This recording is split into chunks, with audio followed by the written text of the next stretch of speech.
for any NFA, there's an equivalent DFA. Well, you know, whatever an NFA can do, a DFA can do. Okay, so the total family or class of languages that NFAs can recognize. Well, given this one-to-one, between an NFA and a DFA, well then the class of languages that can be recognized by DFAs will be the same, right? Because there's one-to-one mapping between an NFA and a DFA. Hope that seems sort of obvious. Okay. All right. Now, so that may be surprising that the class of languages is the same that are recognized by the NFAs and DFAs. Right? They're equally powerful, if you like. Right? Now, also useful. I've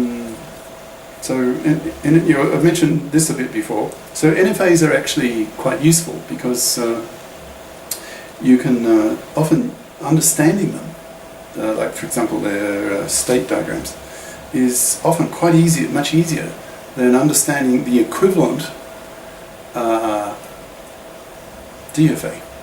And typically a DFA, the equivalent DFA of a NFA, will usually have a lot more states, right? And hence more transitions, and it gets messy fast.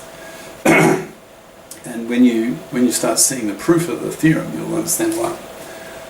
Okay, now, I mentioned this before also.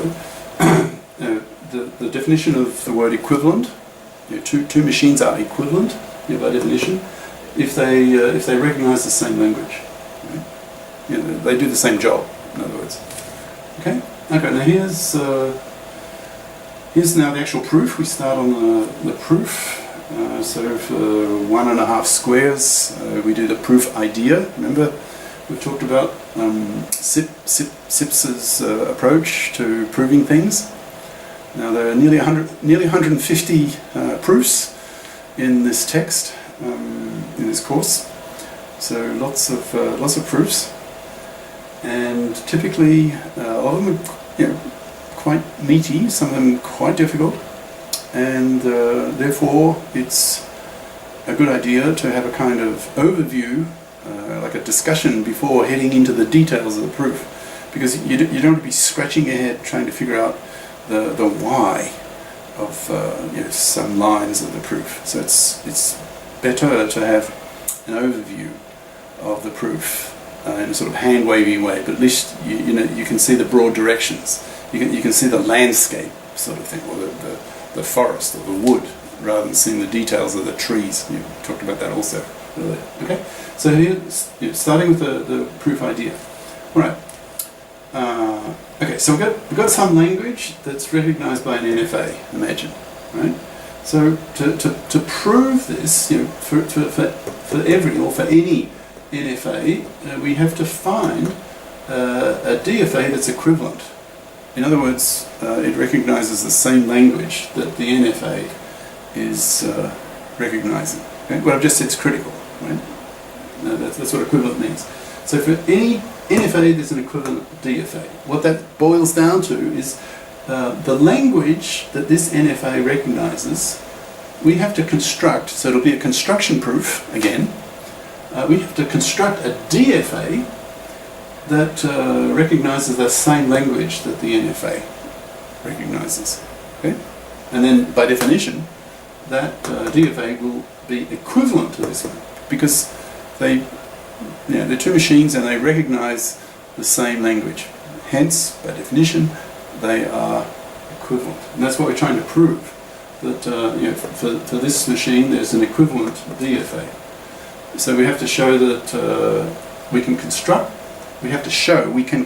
this machine that recognizes the language that this one recognizes.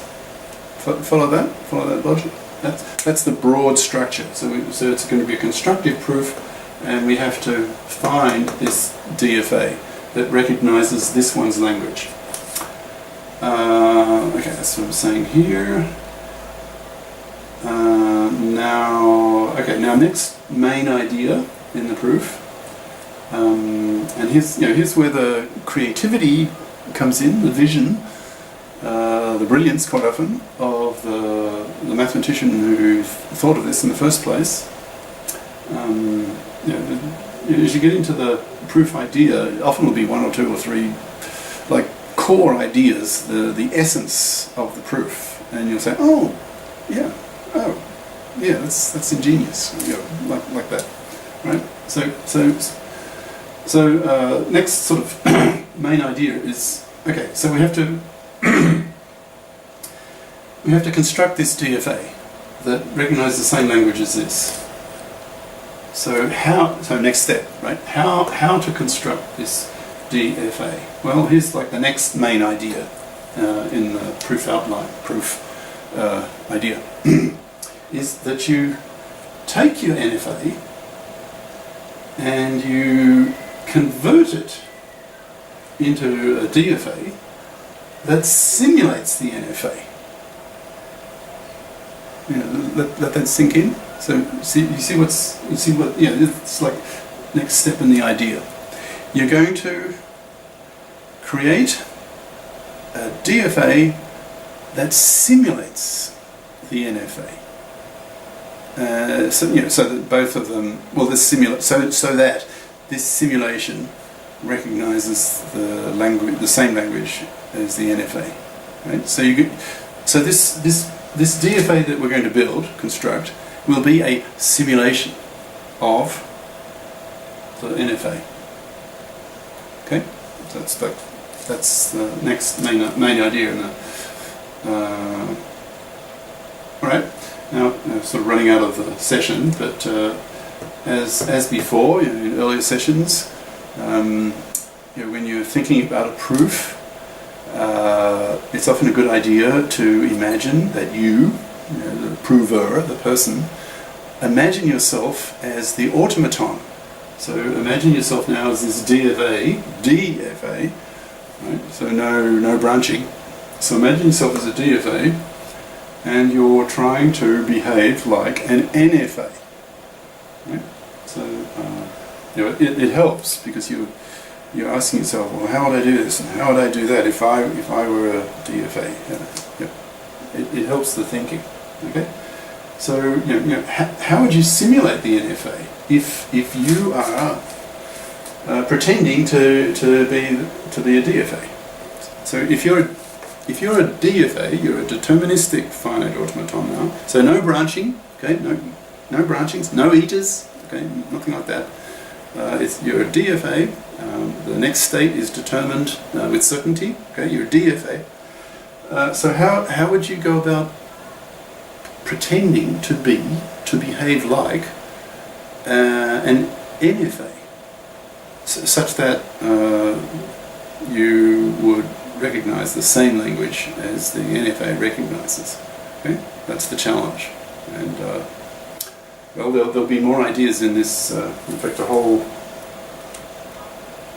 square more of ideas on how to go about doing that. And like I say, abstraction levels increasing. So